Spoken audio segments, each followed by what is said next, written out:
हाँ जी भाई लोगों, और क्या हालचाल, सब बढ़िया। तो आज के इस वीडियो में हमें जानना है वर्क एट एन एंगल। अगर हम किसी एंगल पे वर्क करें तो उसका फॉर्मूला क्या बनेगा और उसका डेरिवेशन हम कैसे कर सकते हैं। तो इस वीडियो में आपको एक नई चीज जानने को मिलेगी। एक साइन होता है हमारे पे, थीटा। ये क्या होता है? थीटा होता है। तो इसको हम रिप्रेजेंट करते हैं, इसको हम रिप्रेजेंट करते हैं एंगल की, एंगल को शो करने के लिए इसको रिप्रेजेंट करते हैं। जैसे अगर हमें कुछ चीज नापनी होती है तो हम उसके लिए मीटर लाते हैं, किलोमीटर लाते हैं। इसी तरीके से अगर हम एंगल को रिप्रेजेंट करना है तो हम बोलते हैं थीटा। थीटा बराबर 40 डिग्री, 45 डिग्री, 70 डिग्री, ऐसे करके हम क्या करते हैं, एंगल को रिप्रेजेंट करते हैं। तो घबराइए मत, इसका यूज करेंगे हम आज के इस वीडियो में। तो देखिए, work done at an angle की बात कर रहे हैं हम। तो इसके लिए आपको दो चीजें जाननी होगी। पहली क्या चीज है, अगर हम वर्क करते हैं, क्या करते हैं, वर्क करते हैं एक एंगल पे, वर्क करते हैं एक एंगल पे, तो उसमें दो चीजें आती हैं। क्या चीजें आती हैं? दो चीजें आती हैं। देखो, ये हमारे लिए क्या है, कोई ऑब्जेक्ट है और हम इस एंगल पे क्या कर रहे हैं, वर्क कर रहे हैं। क्या कर रहे हैं? फोर्स लगा रहे हैं। क्या कर रहे हैं? फोर्स लगा रहे हैं। इस एंगल पे क्या कर रहे हैं? फोर्स लगा रहे हैं। देखो, ये हमारे ऑब्जेक्ट है नीचे, इस एंगल पे हम फोर्स लगा रहे हैं। तो ये क्या है? ये क्या है? फोर्स है। ये फोर्स है। तो एक बात बताओ, जब भी हम किसी एंगल पे कोई काम करते हैं तो उसके दो कंपोनेंट होते हैं। कितने कंपोनेंट होते हैं? दो कंपोनेंट होते हैं सर जी। एक तो ये कंपोनेंट होता है हमारा और एक ये कंपोनेंट। तो इस कंपोनेंट को हम बोलते हैं हॉरिजॉन्टल कंपोनेंट।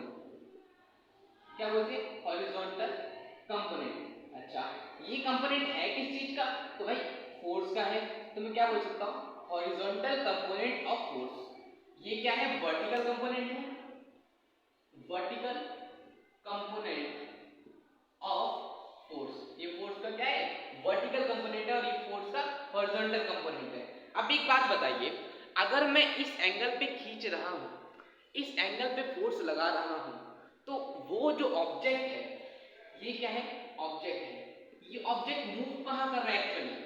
ये आगे की ओर जा रहा है या ऊपर की ओर जा रहा है? तो हम क्या देखते हैं, अगर हम इस एंगल पे फोर्स लगा रहे हैं उसको, उस ऑब्जेक्ट पे, तो वो ऑब्जेक्ट आगे की ओर आ रहा है। अगर आगे की ओर आ रहा है तो मैं क्या बोल सकता हूँ, इस पे, इस फोर्स पर, इस फोर्स का कौन सा कंपोनेंट लग रहा है? हॉरिजॉन्टल लग रहा है, वर्टिकल लग रहा है? वो जो ऑब्जेक्ट है ये ऊपर की ओर मूव कर रहा है कि आगे की ओर? तो भाई साहब ये आगे की ओर मूव कर रहा है। तो मैं क्या बोलूंगा, यहाँ फोर्स का कौन सा कंपोनेंट लग रहा है? हॉरिजॉन्टल कंपोनेंट लग रहा है। कौन सा कंपोनेंट लग रहा है? हॉरिजॉन्टल कंपोनेंट लग रहा है।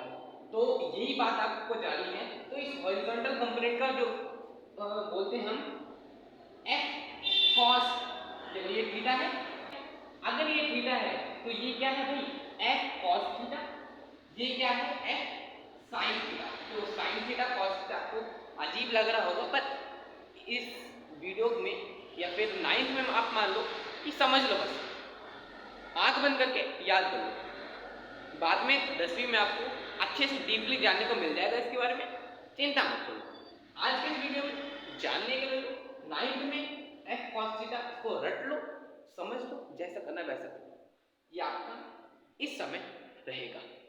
बाकी 10वीं में बहुत अच्छे से डीपली समझोगे इसको। ठीक, तो ये क्या है? एफ कॉस थीटा लग रहा है, बहुत बढ़िया। तो हम क्या बोलेंगे, यूज करेंगे कॉस थीटा को। तो घबराइएगा मत, क्योंकि ये एंगल पे वर्क हो रहा है, फोर्स लग रहा है, तो उस फोर्स का हॉरिजॉन्टल कंपोनेंट लग रहा है। बात क्लियर? बिल्कुल क्लियर। तो देखो भाई साहब, अब क्या है, work done at an angle. तो अब इसकी क्या डेफिनेशन बनती है? हॉरिजॉन्टल कंपोनेंट को देखिए, घबराइएगा मत, क्योंकि मैंने पहले ही बता चुका हूं। तो देखिए, लिखा मैंने इसलिए है क्योंकि आप कम से कम समय में ज्यादा से ज्यादा चीजें जान सके, इसलिए। तो work done at an angle की बात करूं तो work done in pulling the body, pulling मतलब खींचेंगे। जब हम किसी ऑब्जेक्ट को एंगल पे खींचेंगे, work done in pulling the body at an angle will be equal to, किसके इक्वल होगा? तो मैंने क्या बोला, हॉरिजॉन्टल कंपोनेंट मतलब एफ कॉस थीटा, बिल्कुल ठीक। Distance move by the body, मतलब उस बॉडी ने जितना डिस्टेंस मूव किया होगा, चला होगा, तो वो एफ। ठीक, तो इससे अब मैं क्या बोल सकता हूं, W बराबर F cos थीटा देखिए F cos theta horizontal component आ गया, एस डिस्टेंस मूव आ गया, तो वर्क की एक नई डेफिनेशन बनती है और एक नया फॉर्मूला बनता है, W बराबर एफ एस कॉस थीटा बोलते हैं। देखो W बराबर क्या बोलेंगे, एफ एस कॉस थीटा, ठीक, एफ एस कॉस थीटा।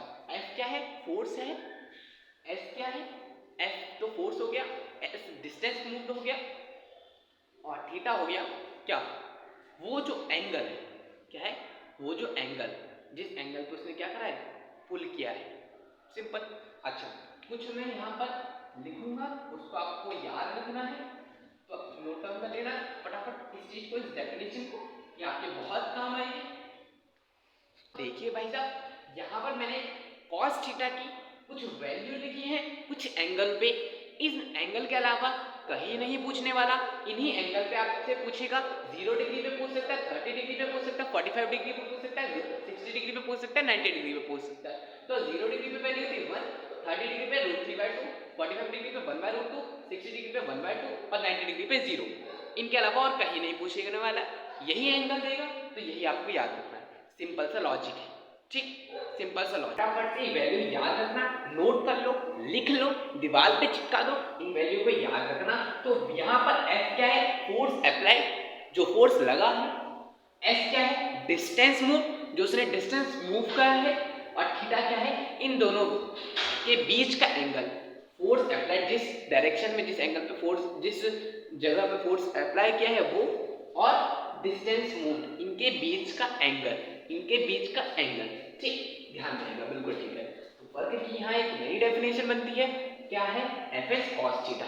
ध्यान रखना डेफिनेशन और नया फॉर्मूला, फटाफट इसको नोट डाउन कर लो। लास्ट टॉपिक है हमारा इंपॉर्टेंट केस, इसमें 3 केस बनते हैं, case first, case second, case third, ठीक है। तीनों के तीनों केस आपको बताए रहेंगे, समझाए रहेंगे। देखो अगर थीटा मतलब थीटा जो है, अगर वो 0 डिग्री हुआ, क्या हुआ, 0 डिग्री हुआ, तो 0 डिग्री पे थीटा की वैल्यू क्या होती है, जल्दी से पीछे जाइए और चेक करिए, थीटा पे 0 डिग्री पे होता है वैल्यू 1, क्या होता है 1। तो यहाँ पर अगर मैं बात करूँ W बराबर एफ एस कॉस थीटा का, तो इसकी वैल्यू क्या डालूं, 1 डालूं, क्या डालूं, 1 डालूं। तो अगर एफ एस को मैं 1 से मल्टीप्लाई करूंगा, तो यहाँ पर वर्ग क्या आएगा, यहाँ पर वर्ग क्या आएगा, W बराबर एफ एस, क्या आएगा, एफ एस, ठीक है। अगर यहाँ पर थीटा की वैल्यू क्या हो, 90 डिग्री हो, क्या हो, 90 डिग्री हो, तो 90 डिग्री पे वैल्यू क्या थी, 0 थी, क्लियर है बात, ठीक है। तो यहाँ पर W बराबर क्या हुआ, एफ एस कॉस थीटा। अब देखो एफ एस को अगर मैं 0 से मल्टीप्लाई करूंगा, तो मेरे पे W वर्ग क्या आएगा, 0 आएगा, वर्ग क्या आएगा, 0 आएगा। जो तीसरा केस बनता है वो बनता है 180 डिग्री पे, क्या बनता है, 180 डिग्री पे। तो दोस्तों माफ करना, मैंने आपको 180 डिग्री का बताया नहीं था, यहाँ बता देता हूँ। -1 वैल्यू होती है, अगर मैं W बराबर एफ एस कॉस थीटा करूँ, यहाँ पर थीटा की वैल्यू 1 से मल्टीप्लाई करो, तो यहाँ पर वर्ग की वैल्यू क्या आती है, -एफ एस। तो दोस्त मैंने आपको इसको पहले बताया था, एफ एस स्टार्टिंग में अगर आप देखोगे तो मैंने क्या बताया था, product of force applied and distance moved by the body, ये बताया था। तो वो मैंने इसलिए बताया था, क्यों, क्योंकि वो क्या था, 0 डिग्री पर था, ऑन द ग्राउंड ही तो हम वर्क कर रहे थे, इसीलिए एफ एस वैल्यू थी, ठीक। आई होप कि इसमें सारी बात क्लियर हो गई होगी।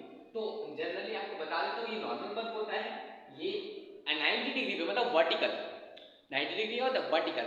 तो केस थर्ड आया, वर्क बराबर minus F S, force applied and distance moved by the body. तो यहाँ पर इसको हम बोलते हैं नेगेटिव वर्क, क्या बोलते हैं, नेगेटिव वर्क।